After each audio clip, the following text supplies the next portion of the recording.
نواز شریف صاحب کی، یہ شریف کے کہہ لیجئے، یہ دونوں دور بڑے انٹرسٹنگ گزرے. سیاستدان، اچھا یہاں پہ دو چیزیں بڑی اہم ہیں. ان دو سیاستدانوں کا یا ان دو خاندانوں کا یا ان دو پارٹیوں کا انتخاب کیوں کیا گیا؟ کیونکہ سب سے پہلی بات تو یہ ہے کہ مارکیٹ کے اندر لیڈنگ پارٹیز جن کا عوام کے ساتھ کچھ تعلق تھا وہ یہی تھی. دوسری اس کی وجہ یہ تھی کہ اتنے ناقابل قبول بھی اس لیے نہیں تھے کہ دونوں کے اپنے کافی زیادہ انٹرنزک اندرونی مسائل تھے، جس کی وجہ سے وہ اتنی طاقت نہیں رکھتے تھے کہ وہ چیک میٹ کر سکیں اسٹیبلشمنٹ کو یا اس کے رول کو. اگر ہم کسی بھی اور چیز کو نکال دیں تو اقتدار کی جنگ میں بھی وہ فل اقتدار نہیں حاصل کر پائیں گے، کیونکہ اندر ان کے کچھ کمزوریاں موجود تھیں. انہی کمزوریوں کا فائدہ فوج نے اٹھانا تھا، اور اس معاونت کے لیے ان کو کمپلیٹ ISI کا ایک سمجھ لیجئے کہ ایک پورا سیکشن جو تھا وہ اسی کام کے اوپر متعین تھا. اور سر 2007-8 سے لے کر، پہلے بھی یہ کرتے رہے ہیں لیکن 7-8 سے لے کے ایک نئے طرح کی انہوں نے ایکسپرٹیز حاصل کی، اور اس ایکسپرٹیز کے اندر ان کی بھرپور معاونت ایک ادارے نے، جو سویلین سیٹ اپ میں بہت سارے اداروں نے کی، لیکن نیشنل اکاؤنٹیبلٹی کا رول بھی مت بھولیے گا، وہ بڑا امپورٹنٹ تھا. ان 10 سالوں میں سیاستدانوں نے بھی پوری طرح سے گیو اپ نہیں کیا. انہوں نے بارہا کوشش کی اور کچھ نہ کچھ سپیس گین کرنے کی کوشش کی، جس میں سے ایک بہت بڑی جو کاوش تھی وہ میں سمجھتا ہوں وہ 18ویں ترمیم کی صورت میں تھی، جس میں صوبائی خود مختاری، کیونکہ یہ اس وقت تک ہمارے سیاستدانوں کو بھی پتہ لگ چکا تھا، ان کو یہ بالکل باور تھا کہ یہ ہائیبرڈ رول ہے اور اس میں ہمیں کوئی اقتدار نہیں ملے گا. تو لہٰذا یہ میں سمجھتا ہوں زرداری کی سمجھ کہہ لیجئے، بوجھ کہہ لیجئے کہ اس نے 18ویں ترمیم کے لیے انسسٹ کیا، اور 18ویں ترمیم ہوئی اور صوبوں کو کافی حد تک مالی خود مختاری مل گئی، جس کے بعد کم از کم صوبے کی حد تک جو اختیار اور اقتدار ہے، چاہے اس سے وہ کرپشن کر کے اپنا پیٹ بھریں یا صوبے میں کام کریں نہ کریں، لیکن اس سے ان کے اقتدار کو اور اختیار کو طوالت صوبے کی حد تک ملی. اور انہوں نے وہ جو بڑا بیٹل گراؤنڈ تھا وفاق کا، وہاں سے ریٹریٹ کر کے وہ صوبے کے بیٹل گراؤنڈ میں چلے گئے، اور صوبے میں انہوں نے اپنے پیر جمانے شروع کر دیے. اور کیونکہ زرداری جو تھے وہ کافی فوکس تھے اس چیز کے اوپر، تو انہوں نے اپنے صوبے کے اندر تو اپنے پیر اس حد تک جما لیے کہ بڑا مشکل ہو گیا فوج کے لیے، کمپنی بہادر کے لیے، ISI کے لیے ان کو وہاں سے ہٹانا. نواز شریف کی جو گراؤنڈ ریالٹیز تھی وہ پنجاب کے اندر ڈیفرنٹ تھی. کافی زیادہ مضبوط تو رہے، لیکن وقت کے ساتھ ساتھ یہ بیٹل گراؤنڈ فوج کا اپنا بھی تھا، تو پنجاب میں ان کو چیک میٹ ہوتا رہا وقت گزرنے کے ساتھ ساتھ. یہ بات چلتی رہی، پیپلز پارٹی کا گزارا کچھ بہتر ہو گیا اس ہائیبرڈ رول میں، اور نواز شریف کا گزارا جو تھا، چونکہ نواز شریف وفاق میں بھی اقتدار اور اختیار لینے کے بڑے دائی تھے، اور چونکہ وہ ایک طرح سے اپنے آپ کو بڑا پاپولر لیڈر بھی سمجھتے تھے، اور وہ فوج کی ہی جو ہے نا ہوم گراؤنڈ سے ان کا تعلق تھا، پنجاب سے، تو لہٰذا وہ گاہے بگاہے اسٹیبلشمنٹ کے ساتھ اپنی مستیاں کرتے رہتے تھے. اور انہوں نے وہ مستیاں کی، ڈان لیگ کی صورت میں مستی آئی. فوج نے فیصلہ کیا کہ جی نواز شریف کو فارغ کرنا ہے، اور انہوں نے نواز شریف کو فارغ کیا. اس کی پارٹی کا رول تو چلنے دیا، لیکن اس کے بعد جو ماحول بنایا گیا وہ ایسا بنایا گیا کہ ان دو پارٹیز کو باہر کیا جائے. اور پھر اب آتے ہیں وہ بات جہاں پہ 2018 کے دور کا آغاز ہوا. عمران خان پاکستان کی سیاست کے اندر اپنے ایک یونیک سٹینڈ کے ساتھ شروع سے ایگزسٹ کر رہے تھے. 22-23 سال کی سٹرگل تھی پاور میں آنے سے پہلے، اور اس سٹرگل کے اوپر بہت ساری باتیں ہوئی ہیں جن پہ الزامات بھی لگتا ہے کہ جی اسٹیبلشمنٹ ان کے ساتھ تھی یا نہیں تھی. ہم اس بحث سے ہٹ کر یہ بات کرتے ہیں کہ 2018 میں عمران خان صاحب اپنی حکومت بنانے میں کامیاب ہوئے، اور اس میں کوئی یہ کہنے میں حرج نہیں ہونا چاہیے کہ اس وقت ان کو اسٹیبلشمنٹ کا ساتھ حاصل تھا. اور وہ ساتھ اس لیے حاصل تھا کہ اسٹیبلشمنٹ نے باقی دو پارٹیوں سے ہٹ کر فوج نے عمران خان کے ساتھ دینے کا فیصلہ کیا. عمران خان نے فوج کا ساتھ کیوں دیا؟ میری اپنی اس میں انٹرپریٹیشن یہ ہے کہ آف کورس ایک تو عمران خان کا جو اوور آل نیریٹو ہے اور ایجنڈا ہے، عمران خان ایک نیشنلسٹ لیڈر ہے، وہ پاکستانی قوم کا لیڈر ہے، اس کا ایک مشن ہے، اس کا ایک ایم ہے پاکستانی قوم کے اوپر کام کرنا، اور وہ پاکستان افواج کو پاکستان کا ایک اہم حصہ سمجھتا ہے. تو اس لیے اگر ان کا تعاون حاصل ہے تو اسے کوئی اس میں آر حاصل نہیں تھی. عمران خان صاحب کا یہ جو سمجھ لیجئے کہ جو ساتھ تھا فوج کے، یہ 2018 سے اس کا آغاز تو ہوتا ہے، لیکن اقتدار کے اندر سانجھداری نہیں ہو سکتی. فوج تو یہ کہہ لیجئے جو باجوہ صاحب تھے وہ اس وقت سیاست میں عمران خان کو سپورٹ اس لیے کر رہے تھے کہ انہوں نے نواز شریف کو اور پیپلز پارٹی کو ہرانا تھا، دبانا تھا، اور ان کو دوبارہ سے سیدھا کرنا تھا، اور یا اس کو سرکس کی زبان میں سدھانا کہہ لیں. تو اس سدھانے کے لیے انہوں نے عمران خان اور پاکستان تحریک انصاف کا استعمال کیا، اور وہ استعمال ان کے جو سب سے بڑا جو نعرہ تھا عمران خان صاحب کا، اکاؤنٹیبلٹی کا، احتساب کا، اس سے کیا۔ پاکستان تحریک انصاف کے دور میں کچھ ایسے کیسز بنے جو میرٹ بیسڈ کیسز ایسے تھے جہاں سے پورا شریف خاندان کا سمجھ لیجئے کہ جو ان کی بنیاد تھی وہ ہل گئی۔ ان کیسز کے اندر جو شواہد تھے، جو چیزیں تھیں، وہ پورے خاندان کو ختم کرتی تھی ایک بڑے اسٹرانگ ایویڈنس بیس سسٹم کے اوپر۔ اس میں مجھے بھی یہ افسوس ہوتا ہے، افسوس اس لیے ہوتا ہے کہ جو ہم نے اپنی خدمت کر سکتے تھے، کام کر سکتے تھے، ہم نے کیا، لیکن افسوس اس بات کا ہوتا ہے کہ ہمارے کام کو جو باجوہ نے استعمال کیا شریفوں کو اور زرداری وغیرہ کو سیدھا کرنے کے لیے۔ آپ کو اگر یاد ہوگا، ہمارے کچھ لوگ اس سے اختلاف کریں گے، کچھ لوگ اس کے ساتھ بات کریں گے، لیکن حقیقت یہی ہے کہ اگر آپ فیک اکاؤنٹ کے کیسز کو دیکھیے تو ان کے اوپر بہت محنت ہوئی اور اس کے اندر ایویڈنس کی کتابیں بھری ہوئی ہیں۔ پھر اس کے بعد جو ٹی ٹی مافیا کا کیس بنا اور ایف آئی اے والی جو کرپشن، جو شوگر والا کیس بنا شہباز شریف فیملی کے اوپر، ان کی شوگر ملوں کو لے کر، یہ تمام وہ کیسز تھے جن کے اندر بے شمار شواہد شامل تھے، اور ان کیسز کو ایک دفعہ پوری طریقے سے بننے دیا گیا۔ بننے کے بعد ان کیسز کو استعمال کیا گیا باجوہ کی گینگ کی جانب سے شریفوں کو سیدھا کرنے کے لیے۔ نواز شریف جو سمجھتے تھے، آلدو تو ان کو بڑا شکوہ تھا کہ جب وہ فوج کے خلاف نکلے اور انہوں نے بات کرنے کی کوشش کی تو عوام نے ان کا ساتھ نہیں دیا، اور عوام نے ان کا ساتھ اس لیے نہیں دیا کیونکہ عوام جو تھی وہ ان کے ساتھ کھڑی نہیں تھی، کیونکہ ان کے نیریٹو کو ان کی ذاتی جنگ سمجھتی تھی، کوئی اصولی جنگ نہیں سمجھتی تھی۔ اور یہی مین بنیادی وجہ ہے عمران خان اور نواز شریف کے بیچ میں ڈفرنس کی، کہ ان دونوں کو کیا چیزیں ایک دوسرے سے الگ کرتی ہیں۔ کیونکہ جب عمران خان نعرہ لگاتا ہے فوج کے خلاف یا کھڑا ہوتا ہے تو اس کے اپنے میرٹس ہیں، نواز شریف کے میرٹس کو عوام نے ایکسیپٹ نہیں کیا، اور یہی وجہ بنی کہ نواز شریف صاحب کو جب ان کی بنیاد کو ہلایا گیا اور ان کے جو کرپشن کیسز تھے، چاہے وہ چودھری شوگر مل کے کیسز تھے یا شہباز شریف کے اپنے خاندان کے ٹی ٹی کے اوپر بنی ہوئی عمارت تھی، جب اس کو ہلایا گیا تو شہباز شریف صاحب دم ہلاتے ہوئے گئے اور انہوں نے اپنے خاندان کو یکجا کیا اور کہا کہ اس مصیبت میں سے نکلنے کی واحد جو حل ہے وہ تابعداری میں ہے، اور اس طرح سے پھر نواز شریف صاحب بھی تابعداری میں آئے۔ آلدو نواز شریف کی آخری دم تک کوشش رہتی ہے اور ہوتی ہے کہ کسی طریقے سے وہ اختیار جو ہے وہ دوبارہ سے حاصل کر سکے۔ اب اس سارے گیم کے اندر شہباز شریف تو یہ منوانے میں ثابت ہو گئے، اور باجوہ صاحب جو تھے وہ امریکہ سے لے کر ہماری سیاسی جماعتیں، چاہے اس میں زرداری ہیں یا شریفس ہیں، ان کو یہ سمجھانے میں کامیاب ہو گئے کہ اگر ہم نے اپنا ہاتھ آپ لوگوں کے سر سے کھینچ لیا تو پھر اس ملک میں صرف عمران خان ہوگا، جو کہ عوام میں بھی پاپولر ہے اور وہ صحیح معنوں میں احتساب کرنا چاہتا ہے، اور جب بھی احتساب ہوگا تو آپ میں سے کوئی نہیں بچے گا۔ یہ وہ چیز ہے جس کو اس نے استعمال کیا، اور دوبارہ سے جو یہ دو جو دیگر جماعتیں تھیں، اب ان کو میں بڑی جماعتیں نہیں کہتا کیونکہ پاکستان میں اب بڑی جماعت صرف پاکستان تحریک انصاف رہ گئی ہے، ان دو دیگر جماعتوں کو جو پیپلز پارٹی اور نون لیگ ہے، ان کو انہوں نے عمران خان سے ڈرا کر اور اس کے وہ احتساب کا عزم جس میں اس نے واقعی احتساب کرنا ہے، ان کو لائن حاضر کیا۔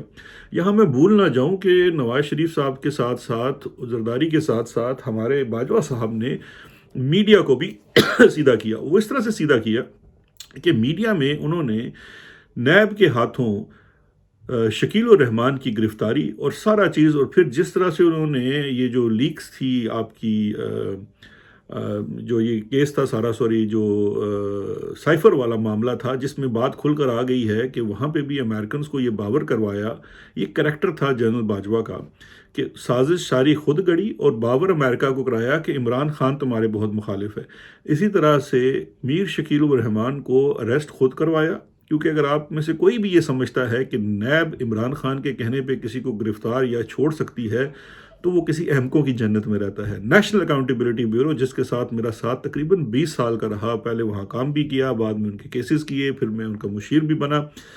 مجھ سے زیادہ شاید اس ملک میں احتساب کے ادارے کو کوئی جانتا ہوگا، اور ایک اول دن سے لے کر آج تک نیشنل اکاؤنٹیبلٹی بیورو جو ہے وہ ISI چلاتی ہے، اور ISI کا میکسیمم ایک کرنل یا میجر جو ہوتا ہے وہ اس کو رن کرتا ہے۔ وہ کسی وزیر، مشیر یا وزیر اعظم یا صدر کی بات بھی نہیں مانتے، لیکن اس ادارے کی بات مانتے ہیں، کیونکہ اس ادارے میں جو سربراہ ہوتا ہے وہ ان کے بغیر چل نہیں سکتا، اور اگر کوئی چلنے کا سوچتا ہے تو اس کا حال پھر وہی ایک سول سرونٹ کی طرح ہوتا ہے جو کچھ عرصہ پہلے سربراہ بنے تھے اور انہوں نے اپنی عزت بچاتے ہوئے استعفیٰ دے کر وہ باہر واپس آ گئے تھے۔ تو یہ صورتحال ہے۔ تو اس میں نیب نے ان کا بھرپور ساتھ دیا، تو نیب نے پھر میر شکیل الرحمان کو بھی گرفتار کیا اور اس کا سارا الزام عمران خان کے اوپر لگایا، جس سے جو لوگ بیٹھے ہوئے تھے ہمارے ملک میں آزاد میڈیا کی تلاش میں یا آزاد میڈیا رکھنا چاہتے تھے، انہیں بھی جو ہے وہ ایک طرح سے ڈرا دیا گیا اور لائن حاضر کر، یعنی کہ وہ کہتے ہیں سٹک اور کیرٹ دونوں کا امتزاج بنا کر انہیں بھی اپنے ساتھ میں لا لیا گیا، اور اس طرح سے ہماری جو فوج ہے اس نے اپنا ہائبرڈ رول دوبارہ سے بحال کر لیا 2022 میں عمران خان کو گرا کر۔ یہاں سے ایک نئے دور کا آغاز ہوتا ہے جہاں عمران خان تو فیصلہ کرتا ہے اپنی اسٹرگل کا عوام کی سپورٹ کی اسٹرینتھ کے اوپر، he calls out the military, ان کی جو انٹرونشن ہے، ان کی جو اختیار کی جنگ ہے اور اس کی جو لیڈرشپس ہے، جو بات تو لیڈرشپ کی ہے، جو 7.25 لاکھ کی فوج ہے اس کے اندر تو آج بھی یہ حال ہے کہ فوجی جو سارے ہیں وہ تہ دل سے عمران خان کے ساتھ ہیں، کیونکہ وہ پہلے اور آخر سب سے وہ پاکستانی شہری ہیں، پاکستان کی ترقی اور تنزلی دونوں کے اندر ان کے سٹیکس شامل ہیں۔ یہ کہ میں عام فوجی کی بات کر رہا ہوں، وہ عام فوجی سپاہی بھی ہو سکتا ہے، وہ جنرل بھی ہو سکتا ہے، میں اس کرپٹ آدمی کی بات نہیں کر رہا جو صرف جب وہ اقتدار میں یا اختیار میں آتا ہے اور خاص کر سیاسی وابستگیوں کے ساتھ اختیار میں آتا ہے تو وہ پھر اپنا مال و متاع بناتا ہے، باہر رکھ لیتا ہے، اس کا سٹیک پاکستان سے ختم ہو جاتا ہے۔ لیکن باقی لوگ تو عمران خان کے اس نظریے کے ساتھ کھڑے ہیں جو اس نظام میں سے نکلنا چاہتے ہیں۔ تو خیر بات یہ ہے کہ وہ اس کے بعد عمران خان صاحب نے تو اپنی سٹرگل کا آغاز کیا، انہوں نے فیصلہ کیا، انہوں نے ننگا کیا لوگوں کو، اس میں بہت سارے لوگ ننگے ہوئے، پھر ہمارے بھائی ارشد شریف نے بھی کچھ لوگوں کو ننگا کیا، اس کو قیمت اپنی جان سے ادا کرنی پڑی۔ عمران خان آج جیل میں ہے، اور جو لوگوں نے بولنے کی کوشش کی وہ ہماری طرح عطاب میں ہیں اور شاید بیرون ملک میں ہیں یا مراد سعید کی طرح انڈر گراؤنڈ ہیں۔ نظام میں آج صرف وہی بچا ہے جو سانس لینے کی اجازت اس کو ہے جس نے کسی نہ کسی سٹیج یا سطح کے اوپر کوئی نہ کوئی بارگین کی ہوئی ہے۔ بارگین کیے بغیر اس وقت نظام میں نہ اس کی پارٹی کا نام لینے دیا جا رہا ہے، نہ اس کا چہرہ دکھایا جاتا ہے، نہ اس کا نام لینے کی اجازت ہے، اور اس کے ساتھ جو مخلص لوگ ہیں وہ اس وقت گراؤنڈ سے سر اوپر نہیں اٹھا سکتے کیونکہ سر قلم کر دیا جائے گا۔ اور دوسری جانب اب آتے ہیں کہ کس طرح سے نواز شریف صاحب نے پھر کوشش کی دوبارہ سے اختیار لینے کی، ایک پیڑی سی ماڑی سی کوشش کی، آلدو ان کی پاکستان واپسی اور ساری چیزیں اسی ڈیل کا نتیجہ تھی جو ان کے بھائی شہباز شریف نے اسٹیبلشمنٹ کے ساتھ کی تھی، لیکن نواز شریف صاحب نے بیچ میں ایک داغ لگانے کی کوشش کی اور انہوں نے باجوہ کو ایکسٹینشن دینے کی جگہ جنرل عاصم منیر کو آرمی چیف لگایا، اس امید کے ساتھ کہ ایک تو یہ ان کی اپنی کوئی ذاتی پرخاش ہے عمران خان کے ساتھ تو یہ بدلہ تو خوب لیں گے، اس طرح سے عمران خان کا کانٹا نکل جائے گا، اور ساتھ ساتھ جو ہے چونکہ میرے اتنے احسان مند ہیں تو میرے آنے کی راہ ہموار ہوگی، جس کو عمران خان صاحب لنڈن پلان بھی کہتے تھے۔ لیکن ایک اور بات ہے کہ جہاں پہ پاکستان کی تاریخ کے اندر آرمی چیف بہت اہم ہوتا ہے وہاں پہ یہ بات بھی ذہن میں رکھیے گا کہ پاکستان کی فوج جو ہے اس کا ایک اپنا مائنڈ سیٹ ہے اور وہ اسی کے مطابق چلتی تھی۔ بڑا مشہور مقولہ ہے جو جنرل آصف نواز جنجوعہ سے منسوب ہے کہ جن کو ایک زمانے میں کہا گیا تھا کہ کسی صحافی نے پوچھا تھا کہ یو آر نواز شریف's مین، تو انہوں نے آگے سے ہنس کر کہا تھا کہ جب 500,000 army standing army is under you and you are the commander you are no one's man, تو اسی طرح سے کوئی جرنیل کسی کا آدمی نہیں ہوتا۔ تو جناب ہوا یہ کہ نواز شریف صاحب کو واپس تو لا دیا گیا اور ان کو سہولت کاری بھی کر دی گئی، لیکن الیکشن کے ریزلٹس میں ہم نے یہ دیکھا کہ خوب جو ہائبرڈ رول کی ریکوائرمنٹ کے مطابق پاکستان مسلم لیگ کو کٹ ٹو سائز کیا گیا، اور کٹ ٹو سائز اس لیے کیا گیا کہ ان کی تو سوچ یہ تھی کہ ان کو بہت ساری سیٹیں جتائی جائیں گی، لیکن اس پورے الیکشن کے پروسیس میں ان کو خوب ذلیل بھی کروایا گیا، سیٹیں ان کو ضرور جتائی گئی اور فارم 47 کی سیٹیں دی گئی، لیکن ان کا نمبر وہاں رکھا گیا کہ وہ پارلیمان کی تیسری جماعت بنے، دوسری بھی نہ ہو، تاکہ ان کے ذہن میں کہیں سے یہ بات نہ آ جائے کہ شاید وہ اپنے آپ کو بڑا ترم خان سمجھتے تھے۔ تو اس لیے وہ پاکستان مسلم لیگ نون جس نے انتخاب سے 2 اور 3 روز قبل پاکستان کے تمام نیوز اخبار خرید کر اس کے فرنٹ پیج کے اوپر صرف وزیر اعظم نواز شریف کی سرخیاں لگوائی، وہ نواز شریف صاحب آج اپنی دونوں ٹانگوں میں بٹھا کر بیٹھے ہوئے ہیں اور اپنے بھائی شہباز شریف جو کہ اسٹیبلشمنٹ کی چوائس ہے ان کی وزارت عظمیٰ کی تقریر سن رہے ہیں۔ تو یہ حقیقت ہے پاکستان کے ہائبرڈ رول کی۔ اب اس ہائبرڈ رول کا ایجنٹ چاہے وہ انوار کاکڑ ہو، بلوچستان میں سرفراز بگٹی ہو، پنجاب میں مریم نواز ہو، یا سندھ کے اندر مراد علی شاہ ہوں، یا وفاق کے اندر شہباز شریف ہو۔ میں نے سرحد کے وزیر اعلیٰ کا نام نہیں لیا کیونکہ عمران خان نے جو لڑائی کا فیصلہ کیا ہوا ہے وہ ابھی جاری ہے، اسی وجہ سے عمران خان ابھی جیل میں ہے، اور کے پی کے اندر علی امین گنڈا پور وزیر اعلیٰ کے پی ہے، کیونکہ عمران خان کو دوبارہ کہا گیا کہ آپ وزیر اعلیٰ کے لیے ایسے شخص کا انتخاب کریں جس کو ہم اپروول دیں، لیکن عمران خان نے اپنی اپروول کے مطابق اپنا شخص کا انتخاب کیا۔ اس کے چلنے میں بھی بڑی رکاوٹیں ڈالی جائیں گی، بہت کچھ کیا جائے گا، لیکن عمران خان اپنی جنگ جاری رکھی ہوئی ہے۔ یہ جنگ عمران خان کی جنگ نہیں ہے، یہ جنگ پاکستان میں صحیح اقتدار اور اختیار عوام کی مرضی کے مطابق سیاستدان جو اس سیٹ پر بیٹھتے ہیں، جو اکاؤنٹیبل ہوتے ہیں، ان کی جنگ ہے۔ اس جنگ میں سیاستدان اور عوام اکیلے ہیں۔ اب وہ سیاستدان اس کے لیے ضروری نہیں ہے کہ پاکستان تحریک انصاف کا ہو، ہر وہ سیاستدان جو یہ فیصلہ کرے گا کہ میں نے اس ہائبرڈ رول سے باہر جانا ہے، اس کے خلاف لڑنا ہے، اس کے ساتھ پاکستان کی عوام کھڑی ہوگی۔ کیونکہ ایک چیز جو مختلف ہوئی ہے اس پچھلے 20-22 سالوں میں، وہ عمران خان جو شعور بیدار کرنے میں کامیاب ہوا ہے پاکستان کے عوام، اور خاص کر جو آپ کا ناردرن پاکستان ہے، پنجاب ہے، کے پی ہے، یہاں کے نوجوانوں، جس طرح سے کراچی میں چیزیں آئی ہیں سامنے، بلوچستان میں سامنے آ رہی ہیں، یہ بڑے یہ تھیسس والے چیزیں ہیں۔ تو جو عمران خان یہ کرنے میں کامیاب ہوا ہے وہ شاید ہی ہماری تاریخ میں کوئی سیاستدان کامیاب ہوا ہے۔ اللہ اس کو استقامت دے، لمبی عمر دے،